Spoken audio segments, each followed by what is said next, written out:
Assalamualaikum warahmatullahi wabarakatuh. Ayahanda, ibunda, dan adik-adik masyarakat Kalimantan Timur yang saya hormati. Beberapa hari terakhir saya mengikuti berbagai perhatian, masukan, dan juga kegelisahan yang berkembang di tengah masyarakat.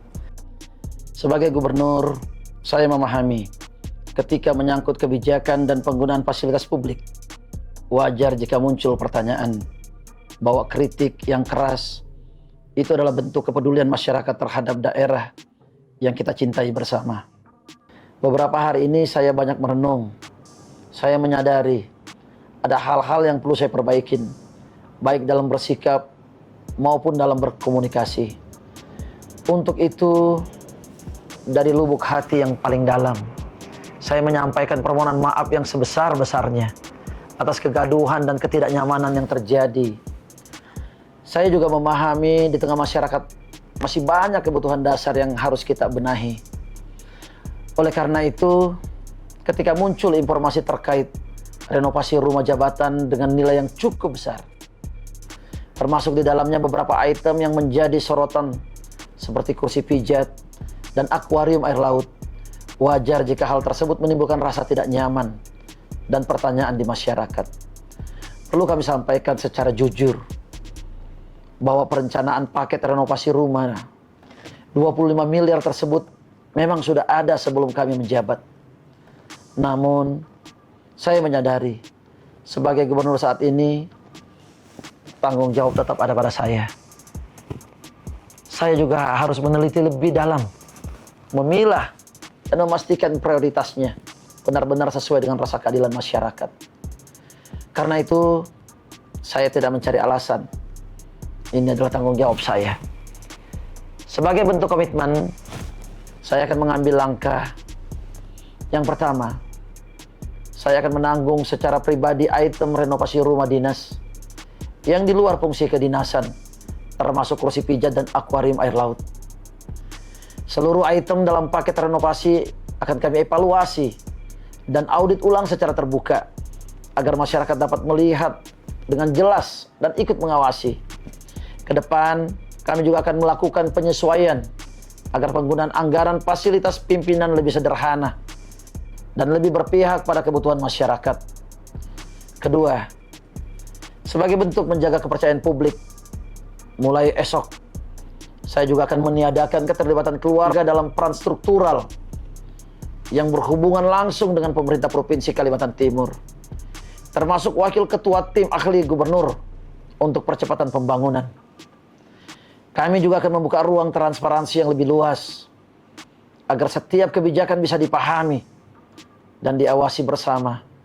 Masukan dan kritik yang disampaikan masyarakat saya terima sebagai bentuk kepedulian dan cinta terhadap Kalimantan Timur. Terkait dengan pernyataan saya sebelumnya yang dikaitkan dengan pimpinan di tingkat nasional dan menimbulkan penafsiran yang kurang tepat, saya juga memohon maaf yang sebesar-besarnya dan sedalam-dalamnya. Saya menegaskan bahwa tidak ada maksud sedikit pun untuk membawa atau membandingkan pihak manapun ke dalam konteks yang tidak semestinya.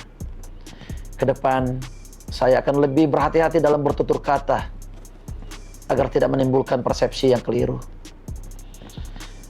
Saya berkomitmen untuk bekerja lebih teliti, lebih peka, dan lebih mendahulukan apa yang menjadi prioritas bagi masyarakat Kalimantan Timur.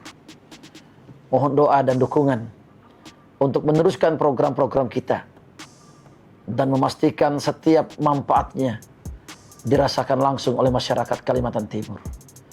Terima kasih. Akhirul kalam. Wallahu muwaffiq ila aqwamit thariq. Wassalamualaikum warahmatullahi wabarakatuh. Gubernur Kaltim, Rudi Masud, secara terbuka menyampaikan permohonan maaf kepada masyarakat Benua Etam atas kegaduhan yang terjadi dalam beberapa hari terakhir. Orang nomor satu di Kaltim ini mengaku memantau langsung respons publik, mulai dari kritik tajam hingga masukan di media sosial. Mulai dari renovasi rumah jabatan, ruang kerja kepala daerah yang menelan anggaran 25 miliar rupiah. Kemudian adiknya, yang menjabat wakil ketua tim ahli gubernur untuk percepatan pembangunan, Tagub, Hijrah. Masud, hingga pernyataannya pada bincang santai di Hotel Atlet Samarinda, Kamis 24 April 2026 lalu yang membuat kader Gerindra tersinggung. karena membandingkan dan menyamakan posisi sang adik dengan Hasim Joyo Hadikusumo. Keluarga Presiden RI Prabowo Subianto, terkait fasilitas renovasi yang dinilai tidak mendesak, seperti pengadaan kursi pijat hingga akuarium air laut, direspons paling awal oleh Rudi Marsud. Sebagai gubernur, ia memahami setiap kebijakan fasilitas publik pasti jadi perhatian, kritik ini menurutnya bentuk kasih sayang warga pada daerah ini. Meski perencanaan renovasi tersebut sudah disusun sebelum dirinya resmi menjabat, Rudi Marsud menegaskan tidak ingin lempar tanggung jawab. Sebagai kepala daerah yang sedang bertugas, ia merasa bertanggung jawab penuh atas penggunaan APBD agar tetap berkeadilan. Atas sorotan tajam publik, Rudi Marsud mengambil langkah tak terduga. Ia menyatakan akan menanggung secara pribadi biaya fasilitas yang dianggap non-kedinasan. Tak hanya soal fisik bangunan, ia juga memastikan seluruh paket pekerjaan renovasi tersebut akan diaudit ulang secara terbuka guna memastikan transparansi.